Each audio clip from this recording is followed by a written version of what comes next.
Hey guys, tonight we're going somewhere a little different. We're going to step away from the modern world for a while, leave the bright screens and busy streets behind, and slowly make our way into the heart of ancient Rome, where one enormous stone building has been standing for nearly 2,000 years, quietly watching centuries pass around it. Tonight, we're going to the Colosseum. And before we settle in, if you enjoy these slow journeys through the stranger, darker, and sometimes surprisingly human corners of history, feel free to like the video and subscribe, but only if you genuinely enjoy spending your evenings here with me. And if you're listening right now, I'd love to know where you're joining us from and what time it is for you. Maybe you're listening from somewhere in the United States, perhaps from a quiet bedroom late at night, or maybe you're thousands of miles away with the lights already turned down low. Wherever you are, leave a little comment and let us know. It's always fascinating to imagine how many different places this story might be reaching tonight. Now, dim the lights. Let the room become a little quieter. If you like having some gentle background noise while you sleep, perhaps turn on a fan and let that soft, steady hum fill the room. Pull the blankets a little closer, settle your head into the pillow, and allow yourself to become comfortable. There's nowhere you need to be right now, nothing you need to accomplish. For the next little while, you can simply listen. And as you begin to relax, let the modern world slowly become distant. The traffic fades, the phones disappear, the glowing screens are gone, and somewhere far away from the sounds of the 21st century, another city begins to take shape. A city of marble temples, narrow streets, crowded markets, smoky kitchens, horse-drawn carts, fountains, politicians, merchants, soldiers, slaves, senators, craftsmen, beggars, and emperors. Rome. But tonight, we're not going to imagine Rome from the comfortable distance of a modern tourist standing behind a camera.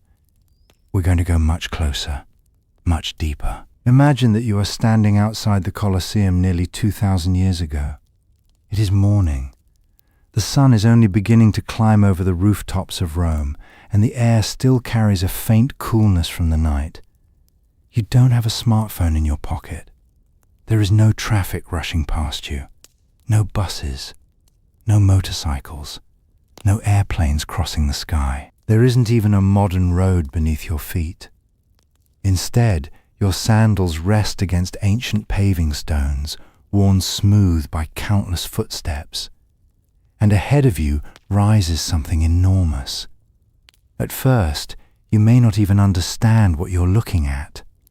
The structure seems almost too large to belong to the ordinary world. Rows upon rows of pale stone rise above you, curving away in both directions until the building seems to form its own horizon. Arches repeat across the walls, hundreds of them. Perhaps thousands of people are already moving toward the entrances. Some are talking excitedly. Some are carrying food. Some are trying to find their seats. Others are simply standing there, staring upward at the enormous building that has become one of the greatest symbols of Roman power. You look up, and still higher. The Colosseum towers above the streets. But what you are seeing is not quite the Colosseum that exists today. The building in front of you is alive. It is complete. Its walls are covered with bright decorations. Statues stand in the arches. Colored marble catches the morning sunlight. Painted surfaces make the stone appear richer than the weathered ruins you may have seen in photographs. The building isn't quiet either. It is already beginning to roar. Somewhere beyond those walls, thousands of people are gathering. You can hear voices, laughter, arguments, the occasional shout, the clatter of sandals against stone, the calls of vendors selling food and drinks. And underneath all of it, there is a feeling that is difficult to describe. Expectation. Something is going to happen today, and everyone knows it. You begin walking toward the entrance. The crowd carries you forward. There are men dressed in simple tunics, women wearing long garments and jewelry, children holding tightly to their parents. soldiers keeping order, merchants hoping to make a little money from the enormous crowd, wealthy Romans arriving with servants, poor citizens arriving early because their place in society determines where they will sit. Everyone is moving toward the same enormous building. And for a moment, as you stand among them, it might almost feel familiar. People are going to an event. They're talking about what they expect to see. They're deciding where to sit. They're buying something to eat. They're looking forward to a day away from ordinary work. But then you remember where you are. This is ancient Rome. And this is the Colosseum. The entertainment waiting inside will not be a football game. It will not be a concert. It will not be a movie. The people around you have come to watch something much more brutal. Gladiators will fight. Animals will be hunted. Executions may take place. And thousands of people will cheer. That contrast is one of the strangest things about the Colosseum. It was a place of enormous beauty and enormous violence. A monument of engineering, architecture, politics, entertainment, and human suffering all at the same time. And the more closely you look at it, the harder it becomes to separate one from another. Because the Colosseum was never simply a stadium. It was a message written in stone.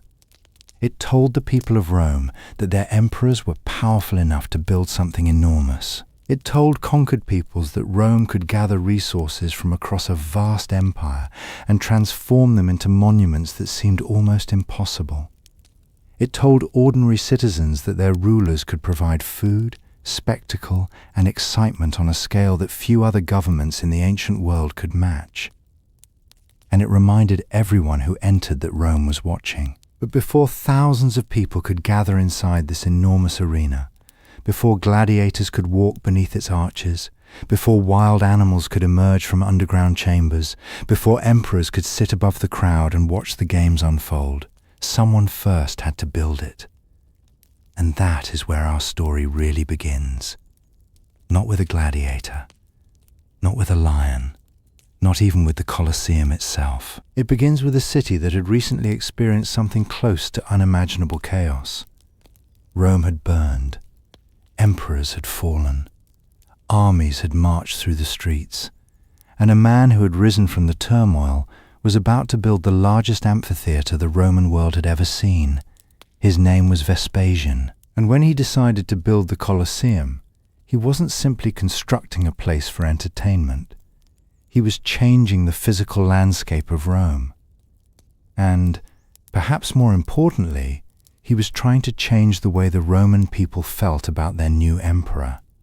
To understand why, we need to slow down and leave the finished Colosseum behind. Imagine Rome several years earlier. The city is enormous, crowded, noisy, and constantly moving. People pour through its streets from every direction. Some were born in Rome. Others had arrived from distant provinces: Gaul, Egypt, Syria, North Africa, Spain, Greece, Britain. The Roman Empire had grown so large that Rome itself had become a meeting place for people from an extraordinary number of cultures. And at the center of this enormous world stood the emperor. For years, Rome had been ruled by Nero. His reign had begun with enormous promise. But by the end, the relationship between emperor and people had become far more complicated. Nero was famous for extravagance, ambition, artistic interests, and an increasingly troubled political relationship with the Roman elite. Then, in the year 64, disaster struck. A massive fire swept through Rome. The flames burned for days. Entire neighborhoods were destroyed. Homes disappeared. Shops vanished. Temples were damaged. Families lost everything. The exact causes and details of the fire remain debated by historians, and later writers surrounded the event with stories and accusations. But one fact is clear. Rome suffered enormous destruction, and after the fire, Nero began an ambitious rebuilding program. Part of the rebuilt city included something extraordinary, a vast private complex, the Domus Aurea, the Golden House. It was not merely a house in the ordinary sense. It was an enormous imperial palace surrounded by gardens, artificial landscapes, fountains, decorated rooms, and lavish spaces. And at its center stood something particularly striking, a colossal statue of Nero. The statue was so large that it became one of the defining features of the area. Imagine approaching Rome and seeing a giant image of the emperor rising above the landscape. For ordinary Romans who were struggling with the memory of fire, destruction, taxes, political instability, and the extravagance of the imperial court, the Golden House must have represented something complicated. It was magnificent, but it was also deeply connected to the power of Nero. Then everything changed. In the year 68, Nero died. His death brought Rome into one of the most chaotic periods in its history. Emperors came and went. Armies declared their commanders emperor. Rival leaders fought for control. The empire entered a period of civil war.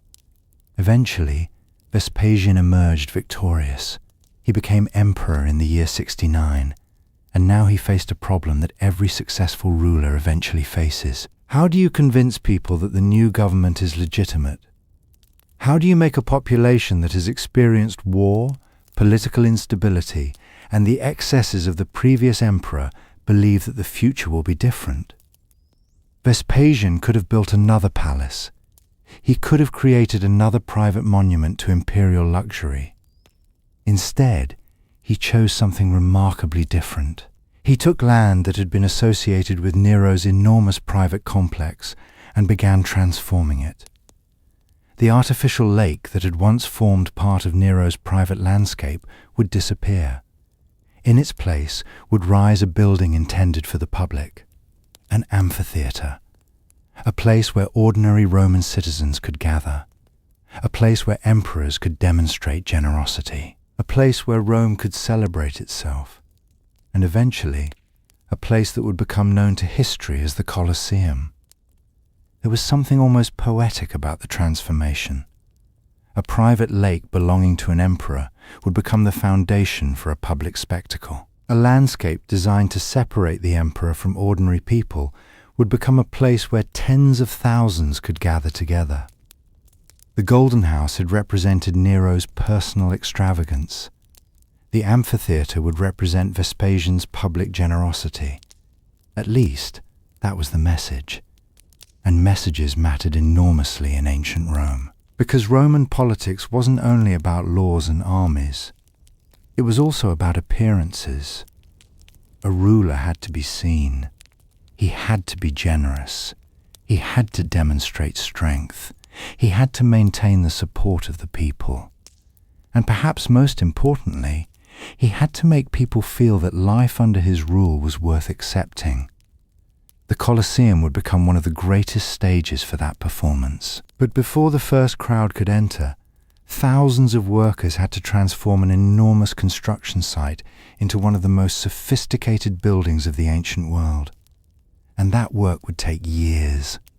Much more stone would be needed, much more labor, much more organization. And somewhere far beyond the streets of Rome, quarries would begin producing the materials that would eventually become the walls, arches, columns, seats, floors, and underground spaces of the Colosseum. The building that looked almost effortless from a distance would require an extraordinary amount of human effort. Stone had to be cut, transported, lifted, positioned, measured, and fitted. Workers needed to understand geometry. Engineers needed to understand weight. Architects needed to understand how thousands of people could enter and leave the building without creating complete chaos. And the Roman state needed to coordinate all of it. That last part may be the most impressive, because the Colosseum wasn't simply a huge pile of stones. It was a carefully designed machine for moving people. Tens of thousands of spectators could enter. They could find their assigned areas. They could buy food. They could watch the spectacle. And eventually, they could leave. The building had to function, and it had to function repeatedly. That meant entrances, passageways, staircases, corridors, arched supports, numbered access points, different seating areas for different social classes. Everything had a purpose. Even the shape of the building was practical. The curved form wasn't chosen merely because it looked impressive. An amphitheatre allowed enormous numbers of people to see the central arena from many directions. There was no single front row. The entire audience surrounded the action, and that meant that wherever you sat, the arena was always somewhere in front of you. The Romans had already developed amphitheatres in other parts of their world, but the structure rising in the centre of Rome would be something else entirely. Larger, more elaborate, more politically important, and eventually more famous than almost any other Roman building. The construction continued, stone by stone, arch by arch, year after year, and while the workers built the enormous outer walls, the city around them continued living. Children were born, people died, markets opened, ships arrived at the Tiber, soldiers left for distant provinces, merchants counted their money, farmers brought food into the city, senators argued, slaves worked, and above all of it, slowly rising from the centre of Rome, the amphitheatre grew. Vespasian would not live to see the building completely finished. He died in the year 79.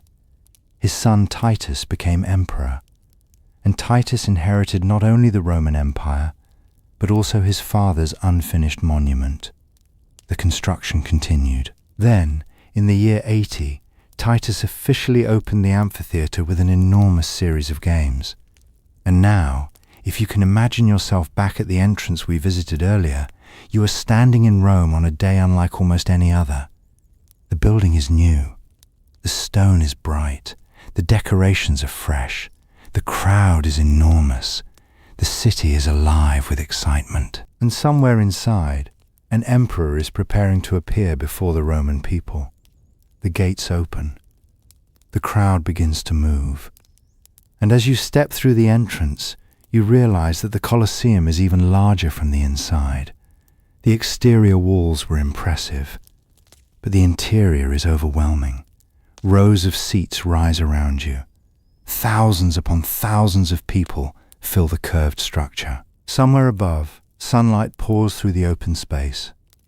Below, the arena stretches across the center.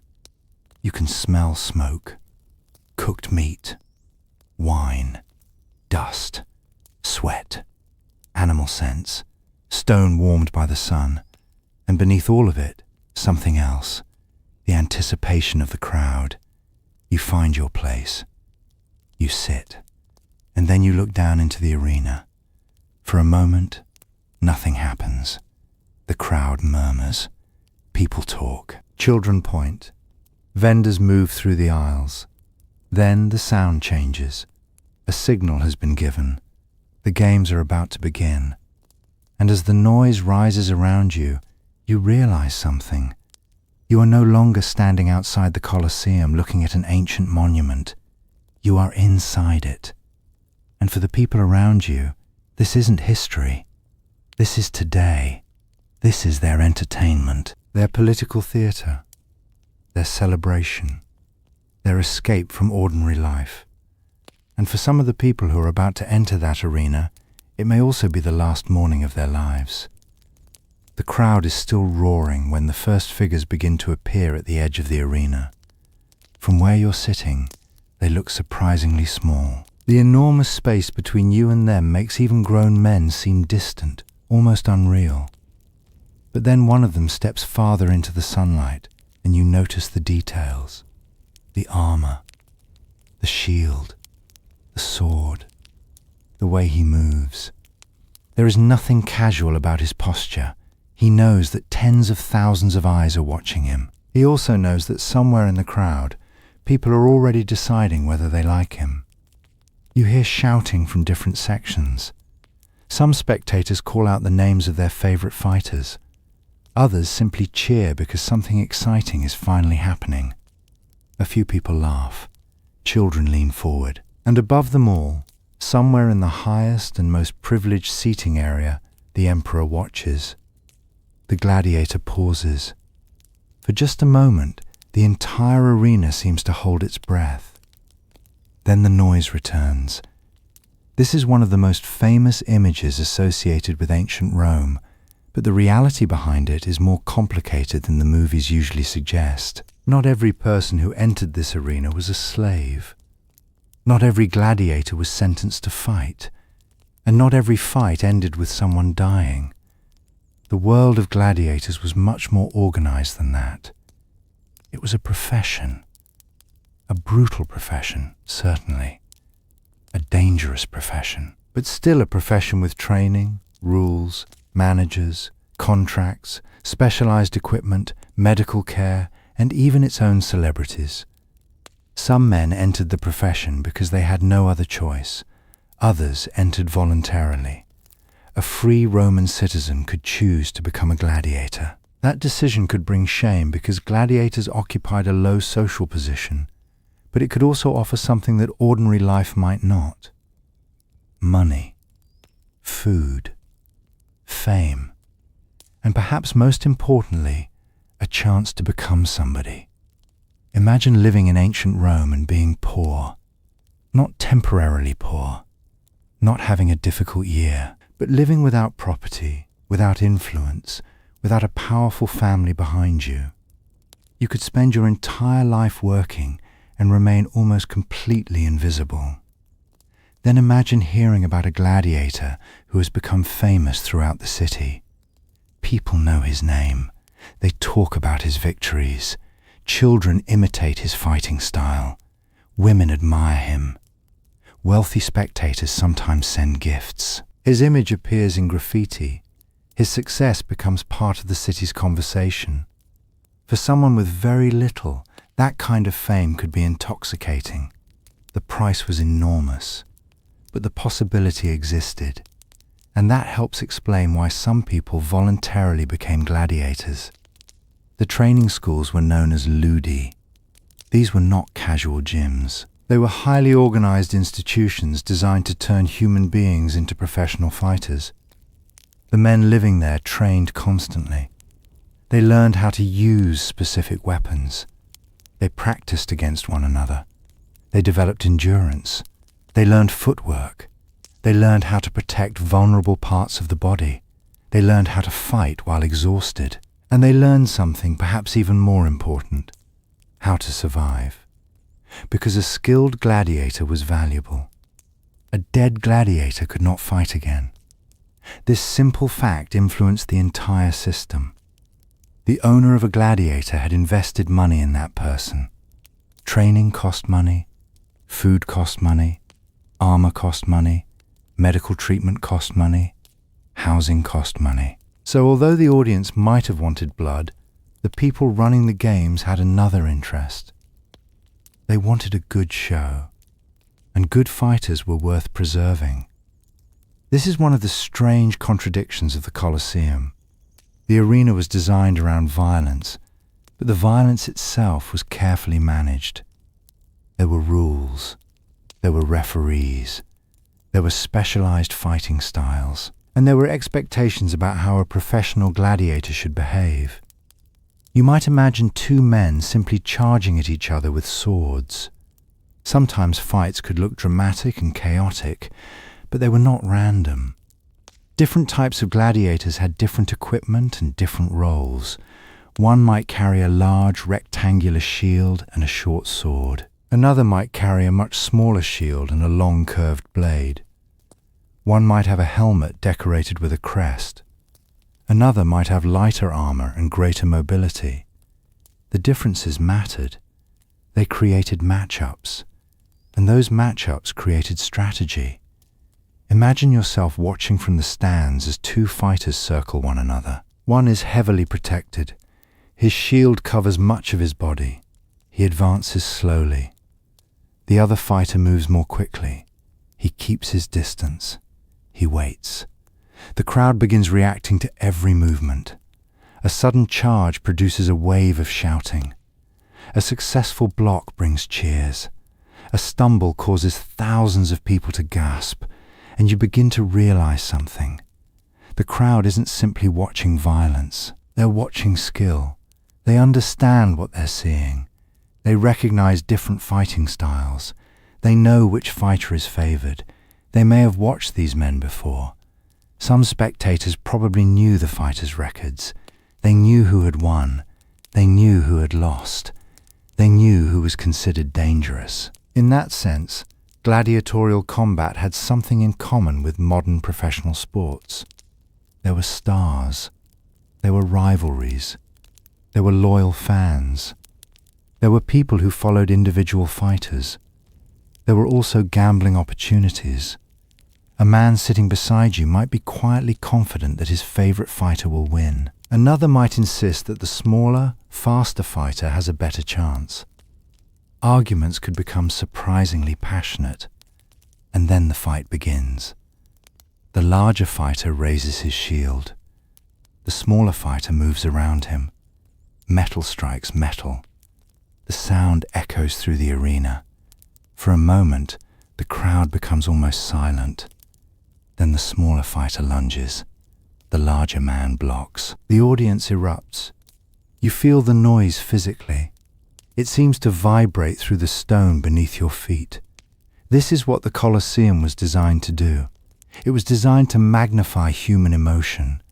Thousands of people could become one enormous voice. And the architecture helped. The curved walls carried sound. The steep seating brought spectators close to the arena. The open center ensured that everyone could see. The entire building focused attention on one place, the arena. And beneath that arena was another world entirely. You cannot see it yet.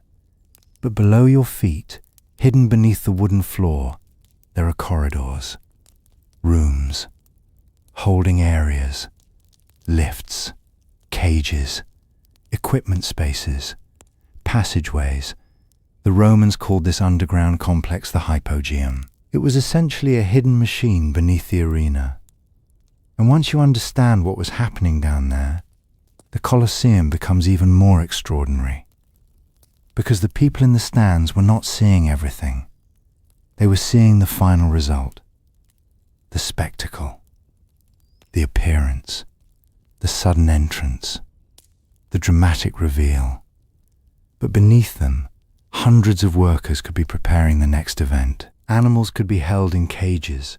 Gladiators could wait in designated areas. Equipment could be moved. Doors could open. Platforms could rise. The arena itself could seem to transform in front of the audience. It was ancient entertainment technology, and it could be remarkably sophisticated. Imagine being one of the workers beneath the arena. You are standing in a narrow passageway. The light is dim. The air is warmer here. Above you, you can hear the crowd. Every cheer travels through the wooden floor. You hear thousands of voices reacting to the fight. But down here, there is little time to watch. You have a job. A gate needs to be opened. A platform needs to be prepared. An animal must be moved. A piece of equipment has to be delivered. The next event is approaching. And if you make a mistake, the audience above may notice immediately. The Colosseum depended on hundreds of people whose names history has mostly forgotten. Builders, carpenters, engineers, metalworkers, stonecutters, animal handlers, cooks, cleaners, guards, medical workers, stage workers, slaves, freedmen, ordinary laborers. Their work allowed the emperor to appear almost magical. The emperor could sit above the arena and watch an event unfold as though everything simply happened. But behind every spectacular moment was an enormous amount of preparation. That preparation began long before the doors opened. Animals had to be captured, transported, fed, contained, and eventually brought into the arena. The Roman Empire stretched across an enormous part of the ancient world, and the games could draw animals from places that would seem impossibly distant to a modern spectator. Lions, leopards, bears, boars, wolves, crocodiles, elephants, rhinoceroses, giraffes, and many other animals unfamiliar to ordinary Romans. For the people in the crowd, seeing such creatures could be astonishing. Most would never travel to Africa. Most would never see an elephant in its natural environment. They might never encounter a lion outside the arena. The games brought the wider empire to them, and that was part of the message. Rome ruled a huge world. The animals were proof. Look at what the emperor could capture. Look at what the emperor could provide. Look at how far Rome's power reached. A lion from North Africa could appear in the center of Rome. An elephant could walk into an arena surrounded by tens of thousands of people. A crocodile from the Nile could become part of an imperial spectacle. To the audience, this was entertainment. To the emperor, it was also political theater. The empire was enormous, and the Colosseum was where that enormity could be displayed. But there was another side to the animals. They were not simply decorations. They were living creatures placed into an environment they did not understand. Some were hunted. Some were forced to fight. Some were used in staged spectacles. And some were killed simply because the audience expected to see something dramatic. The Roman appetite for spectacle could be enormous, and the bigger the event, the more resources were required. Imagine the opening games under Titus. The new amphitheater is filled. The city has gathered. The emperor has provided an extraordinary spectacle. Thousands of animals may be involved across the series of events. The exact numbers reported by ancient sources can be difficult to verify, and some accounts were undoubtedly designed to emphasize the scale of imperial generosity. But even if we approach the ancient numbers cautiously, the underlying reality is still extraordinary. Large numbers of animals were brought into the arena, and thousands of people watched. You might be sitting among them now. The sun is higher. The stone around you has become warm. The crowd is restless. A new sound comes from below. Something is moving. People begin pointing toward the center of the arena. You don't know what is coming. Then suddenly, a section of the arena floor opens. The crowd erupts. An animal appears. For a moment, it stands still, confused. Bright sunlight floods its eyes. Thousands of people are staring at it. The animal looks around, and then the spectacle begins. This was the power of the Colosseum. The audience did not need to understand the machinery. They only needed to see the result. Something appeared, something moved, something unexpected happened, and the crowd reacted. The Romans understood spectacle. They understood that anticipation could be almost as powerful as the event itself. A closed door creates curiosity. A covered object creates mystery. A sudden entrance creates excitement. The Colosseum could produce all three. And the people who controlled the games understood how to use them. Sometimes the spectacle involved animals, sometimes gladiators, sometimes public executions, sometimes reenactments of famous myths or battles. The arena could become almost anything: a battlefield, a hunting ground, a stage, a place of punishment, a place of celebration, a place where an emperor could remind his people that he controlled not only armies and laws, but also the greatest show in the city. And perhaps this is why the Colosseum mattered so much to Roman politics. The emperor wasn't simply paying for entertainment. He was purchasing loyalty, or at least trying to. Imagine being an ordinary Roman citizen. Life could be difficult. Food prices could rise. Work could disappear. Political decisions were made far above your head. You had little influence over the empire. But today, you walk into the Colosseum. You find a seat. You receive a spectacle. Perhaps food is distributed. Perhaps the emperor appears. Perhaps you see something you've never seen before. For a few hours, you are part of something enormous. You are not alone. You are one person among tens of thousands. And the emperor has provided this experience. That feeling mattered. Ancient rulers understood that public generosity could strengthen political power. Food and entertainment became tools of governance. The famous Roman phrase later summarized this idea as bread and circuses. The phrase is often used today to describe governments distracting people with entertainment. The reality was more complicated, but the basic concept captures something important. People need food. People also need distraction. People need community. People want excitement. And rulers who can provide these things can become popular. The Colosseum was therefore both a monument and a political instrument. Its stones were physical, its message was psychological, and its audience was enormous. But while the crowd enjoyed the spectacle, there was one group of people whose experience was completely different: the gladiators. For them, the Colosseum wasn't a place to relax. It was a workplace, a dangerous one. And behind the glamour of fame was a life governed by strict discipline. Imagine waking before sunrise inside a gladiator training school. You don't have to guess what your day will involve. Someone will tell you. Training, eating, resting, more training, weapons practice, physical conditioning, perhaps medical treatment, and then more training. The food is important. A gladiator needs strength. His body is his livelihood. Unlike a starving prisoner forced into an arena with no preparation, a professional gladiator is an investment. His trainers want him healthy. They want him strong. They want him capable. Some ancient evidence suggests gladiators had diets rich in carbohydrates, with grains and legumes playing an important role. They may have eaten barley and beans frequently. This has led to the popular image of gladiators as barley men. Their diet wasn't necessarily glamorous, but it was practical. Calories mattered, protein mattered, recovery mattered, and there is something almost strange about imagining it.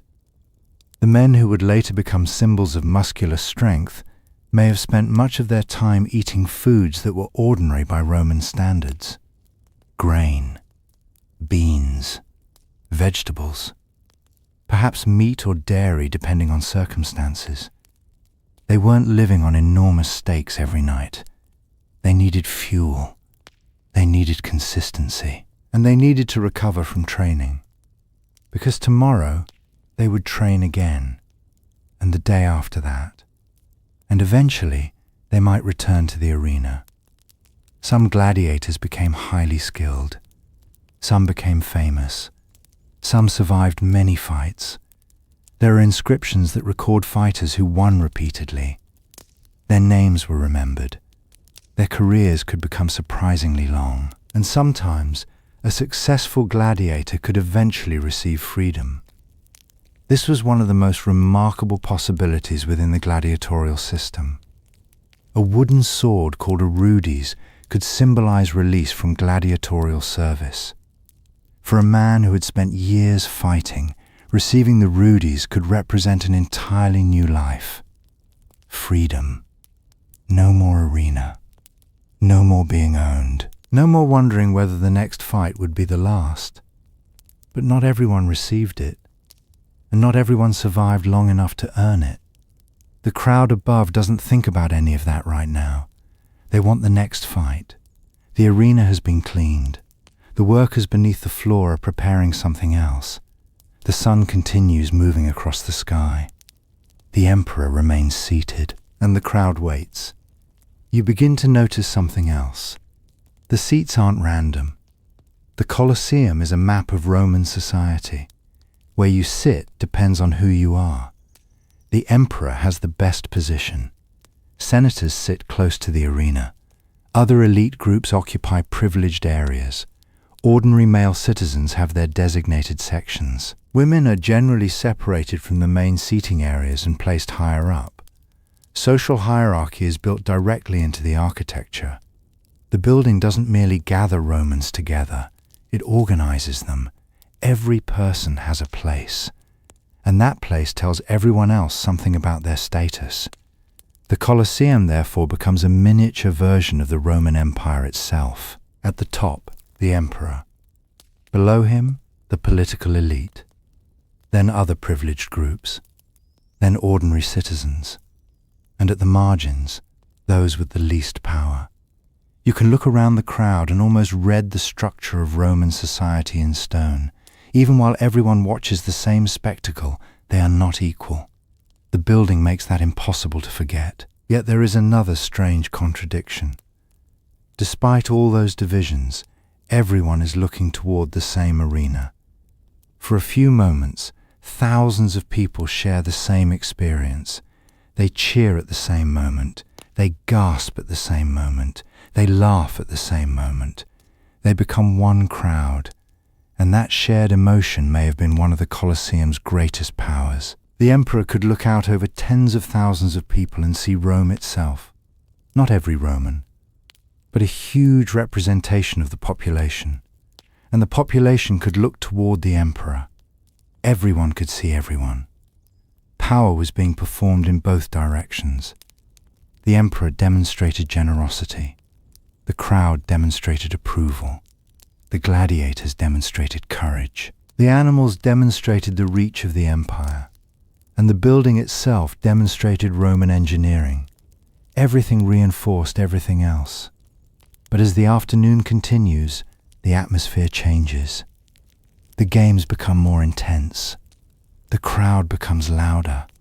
And eventually, the event everyone has been waiting for begins. A gladiatorial contest. 2 fighters enter. You recognize one of them. Perhaps you've heard his name before. Maybe people around you have been talking about him all morning. He has won several previous fights. He is known for his skill.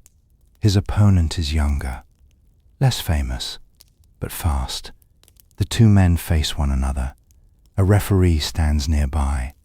The crowd quiets. For a moment, there is only the sound of the wind moving across the open arena. Then, the signal comes. They move. The first clash is sudden. Metal strikes shield. The sound echoes. The crowd erupts. You watch the fighters circle. One advances. The other retreats. A feint. A block. A sudden movement. Then silence. Then another roar. You realize that despite all the brutality, there is something intensely human about the scene. These men are afraid. They are tired. They are concentrating. They are trying to read one another. They know the stakes.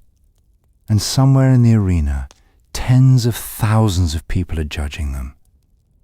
That may be one of the most difficult things to imagine. Not simply fighting for your life. Fighting for your life while an entire city watches. Every mistake becomes public. Every success becomes public. Every moment of weakness is visible. And yet the best gladiators learned to control their fear. They had to. Fear could make you freeze. Hesitation could kill you. Training was designed to make movements automatic. Raise the shield. Step back. Turn. Strike. Protect the legs. Watch the opponent. Wait. Then move. The fight continues. And as the sun begins to lower toward the western horizon, you start to understand that the Colosseum was never really about one thing. It was about many things happening at once. Architecture, politics, entertainment, religion, violence, social class, technology, human ambition, and the complicated relationship between rulers and the people they governed. The stones around you have absorbed all of it. For centuries, people would continue to enter through these passages. Different emperors would sit in the privileged seats. Different generations would cheer. Different gladiators would become famous. Different animals would be brought into the arena, and different political messages would be communicated through the spectacle. But eventually, the world would change. The games would change. The empire would change. And the Colosseum itself would begin a journey that would be almost as remarkable as the story of its construction. Because the building that was created to demonstrate the unstoppable power of Rome would eventually become a ruin. And the process would take centuries. Stone would disappear. Statues would vanish. Metal would be removed. Parts of the structure would be damaged by earthquakes. People would build new things from the old stones. The great arena would become something else entirely. But before we reach that distant future, there is still much more to understand about the world inside these walls. Because you've only seen the Colosseum from the perspective of the audience. You haven't yet gone below the arena. You haven't walked through the tunnels. You haven't stood beside the cages where animals waited. You haven't watched the machinery move. And you haven't experienced what it felt like to stand in the arena itself while tens of thousands of Romans looked down at you. So for now, let the noise of the crowd slowly fade into the distance. Listen to the echo of footsteps beneath the stone. Somewhere below, a wooden door closes. A chain moves. A worker whispers an instruction. Above you, thousands of people are waiting. And beneath them, hidden from view, the Colosseum is preparing its next surprise. Good evening, and welcome back to Hidden History Sleep. Tonight, we are going to travel far beyond the lights of the modern world, far beyond the traffic and the crowded streets, and deep into a place where the stones themselves seem to remember the voices of people who have been gone for nearly 2,000 years. Tonight, we are going to Rome, but not the Rome you might see on a postcard, not the bright city of fountains, cafes, scooters, and glowing monuments beneath the evening sky. Instead, we are going to search for another Rome, a Rome of torchlight and shadows, a Rome of marble dust beneath bare feet, of distant footsteps echoing through enormous stone corridors, of merchants calling through crowded streets, of emperors arriving beneath embroidered banners, and of thousands of ordinary people making their way toward one enormous building that would become one of the most recognizable ruins on earth. The Colosseum, a place that has survived emperors, fires, earthquakes, wars, abandonment, looting, and centuries of change. A place where generations of Romans once gathered for spectacles that could last for hours, sometimes from morning until evening. And tonight, rather than rushing through its history, we are going to take our time. We will move slowly. We will listen to the imagined sounds of ancient Rome settling around us. And as the story unfolds, you may find yourself drifting between the present and the distant past, looking at the Colosseum not simply as an ancient monument, but as a living place that once belonged to thousands of people. If you enjoy quiet journeys through forgotten history, feel free to like this story and subscribe to Hidden History Sleep if you would like to join us again on another night. And before we begin, leave a comment telling us where you are listening from tonight and what time it is where you are. There is something strangely comforting about knowing that while one person is listening beneath a blanket in a quiet room, another may be listening with rain against a window. Someone else may be resting beside a softly humming fan, and somewhere far away another listener may be beginning their own journey into the past. So wherever you are tonight, let yourself settle in. Dim the lights if you can. Let the room become a little darker. If you enjoy the gentle sound of a fan, you can turn one on now and allow that soft, steady hum to remain in the background. Get comfortable beneath your blankets. Let your shoulders relax. Let your hands rest wherever they feel natural. There is nowhere you need to be for the next little while. Nothing you need to solve. Nothing you need to hurry toward. For now, you can simply listen. And as you listen, imagine that the modern world around you is becoming quieter. The lights outside your window are fading. The sounds of traffic are growing distant. The familiar objects in your room seem to disappear into darkness. And somewhere beyond that darkness, almost as if the centuries themselves were opening like a door. Another evening begins. Imagine that you are standing in Rome. It is not the Rome you know. It is Rome almost 2,000 years ago. The air is warm, though the evening is beginning to cool. You can smell smoke from cooking fires drifting between the buildings. Somewhere nearby, water is running through a fountain. A cart passes over uneven stone. The wooden wheels make a low, rhythmic sound as they roll across the street. You hear voices, many voices, some close, some distant. A man calling to a customer, a woman speaking with a neighbor, children laughing somewhere inside a courtyard, a donkey protesting as its owner tries to pull it through a crowded street. And beneath everything, almost too faint to notice, there is the constant sound of a city that never seems completely still. Rome, the great city of the ancient Mediterranean. For centuries, people had traveled toward it. Soldiers, merchants, farmers, slaves, politicians, craftsmen, sailors, travelers, people seeking fortune, people brought there against their will, people who had never imagined that one day their lives would unfold beneath the shadow of the Roman Empire. And now, as you walk slowly through the evening streets, you begin to notice something. People are moving in the same direction. Not everyone, but enough that you begin to wonder where they are going. A family passes you. The father walks ahead. A child stays close to his mother. They carry almost nothing. Another group follows, then another. The farther you walk, the more people you see. And gradually, above the rooftops, you notice something enormous. At first, it is only a dark shape against the fading sky. Then another curve becomes visible. Then another. The structure seems to grow as you approach it. Stone rises above the surrounding buildings, arches upon arches, rows upon rows, a vast oval shape emerging from the city. You already know what it is. But standing here, surrounded by people who know it as part of their own world, the name feels different. The Colosseum.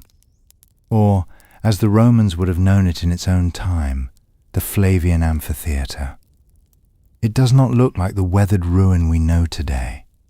Not yet. The walls are largely intact. The stone is cleaner. The colours are stronger. The building is alive. There are people everywhere. And as you come closer, you begin to understand something that is easy to forget when looking at photographs of the ruins. This was never merely a pile of ancient stone. It was a machine for gathering people, a machine for directing movement, a machine for creating anticipation, a machine for turning a huge crowd into a single audience. The Colosseum was designed to receive an enormous number of spectators and move them through its entrances, corridors, stairs, and seating areas with remarkable efficiency. Beneath the arena, hidden from the crowd, another world was waiting. But you do not know that yet. For now, you are still outside. You stand among the crowd. The sun is disappearing. Torches begin to glow. The stone seems to hold the last warmth of the day. You look upward. The building seems impossibly large. And somewhere above you, thousands of people are already finding their places. You follow them. You pass beneath one of the entrances. For a moment, the noise changes. Outside, the crowd is scattered. Inside, it becomes concentrated. Footsteps strike stone. Voices echo. Sandals scrape against the ground. People move along narrow passages and through openings that seem to lead in every direction. The architecture is doing its work. You do not need to know where you are going. The building seems to know for you. You are carried forward with everyone else. And then suddenly, the passage opens. You step into the vast interior. The arena lies below. The seating rises around it. tier after tier. The crowd seems to continue upward toward the sky. For a moment, you simply stare. Imagine hearing tens of thousands of voices gathered in one place. Not one voice, not even 100, but an enormous living sound, a murmur that rises and falls like the sea. The Romans have come to watch, and they have come because the emperor has offered them something. A spectacle, entertainment, a demonstration of wealth, a demonstration of power, a day when the ordinary divisions of Roman society can be seen from every direction. The wealthy sit closer to the arena. People of different social ranks occupy different areas. The arrangement of the seats reflects the structure of Roman society itself.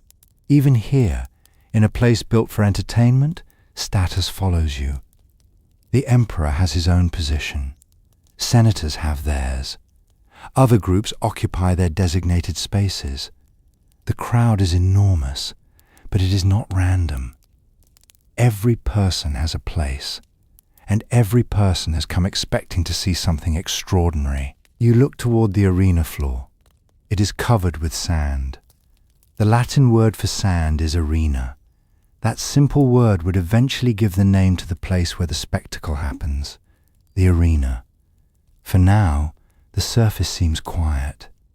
But beneath your feet, something is moving. Something is being prepared. Because the Colosseum has another face. The face the audience cannot see. Below the wooden arena floor is a network of corridors, rooms, platforms, lifts, and passageways. This hidden world is where much of the preparation takes place. The machinery of the spectacle is concealed underground. Men move through the corridors. Animals wait in cages. Equipment is arranged. Scenery is prepared.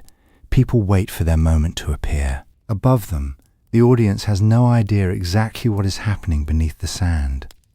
And that separation is part of the magic. The crowd sees the result, not the labor, not the machinery, not the waiting, not the fear, not the hundreds of people working behind the scenes to make the spectacle seem effortless. The arena is silent. Then a sound travels through the crowd, a trumpet. The conversations begin to fade. You feel the change immediately. The audience is waiting. The emperor has arrived. Perhaps there are musicians. Perhaps banners move in the air. Perhaps the crowd rises. You cannot help but look toward the imperial entrance. This is more than entertainment. The spectacle is also a display of the emperor's generosity. The Roman ruler is showing that he can provide food, spectacle, animals, performers, gladiators, and an enormous public gathering. The people are being reminded who has the power to make this day possible. And then the first event begins. The arena comes alive. An animal appears. The crowd reacts. You hear excitement spreading from one section to another. The animal moves across the sand. The sound rises. For a moment, the entire building seems to breathe together. Then the scene changes. Another event begins, and another. The day stretches onward. But tonight, we are not going to remain in the bright center of the spectacle. Instead, let your attention drift downward, away from the crowd, away from the emperor, away from the bright arena. Imagine the darkness beneath the floor. There are corridors here, narrow passages, stone walls, wooden beams, ropes, winches, cages, platforms, and the smell is different. The air is heavier, damp, filled with the scents of animals, sweat, wood, dust, and oil. Men move through the darkness. They know exactly what must happen. A platform is being prepared. A cage is positioned. A rope is checked. A mechanism waits. Above them, thousands of people are watching. But down here, the audience is almost forgotten. A worker grips a rope. Another waits beside a wooden mechanism. A third man listens. Then comes a signal. The machinery moves, slowly at first, then upward. A hidden platform rises toward the arena. Above it, the sand waits. And in the darkness, the people working below know something the audience does not. In just a few moments, whatever is beneath that trapdoor will suddenly appear. That was one of the extraordinary features of the Colosseum. The arena floor could contain trapdoors through which people, animals, and scenery could appear unexpectedly. The underground machinery evolved over time, but the concept remained remarkable. In the Flavian period, the underground system included numerous lifts. The official archaeological record tells us that 28 windlasses were associated with freight elevators used to raise caged animals. Operating them simultaneously required a large human workforce. Hundreds of people could be involved simply in making the hidden machinery work. Imagine that. Above, the crowd sees an animal appear as if from nowhere. Below, dozens and dozens of human hands are pulling, pushing, turning, lifting, and waiting for signals. The spectacle that seems effortless from the seats is actually the result of enormous coordination. The Colosseum is not only an amphitheatre, it is a machine.